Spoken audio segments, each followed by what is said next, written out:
दोस्तों आज की वीडियो ऐसे कावे के बारे में है जिसे पीते ही आपका अज़ू शलवार से निकल निकल भागेगा। ये इतना ताकतवर कावा है कि इससे पट्ठों और रगों में इतनी ताकत पैदा हो जाएगी कि नफ्स एक दफ़ा खड़ा होने के बाद दोबारा कई घंटे नहीं सोएगा और आप औरत की बस करवा दोगे।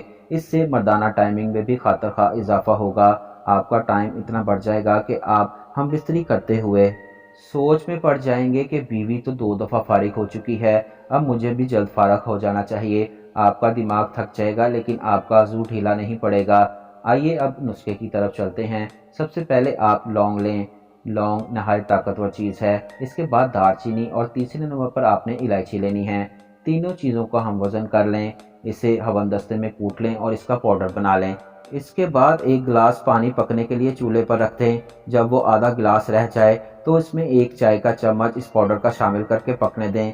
जब ये अच्छे तरीके से पक जाए और कावा बन जाए तो इसे पी लें। तकरीबन 3 दिन बाद आप अपनी ताकत में खातर खा इजाफा महसूस करेंगे।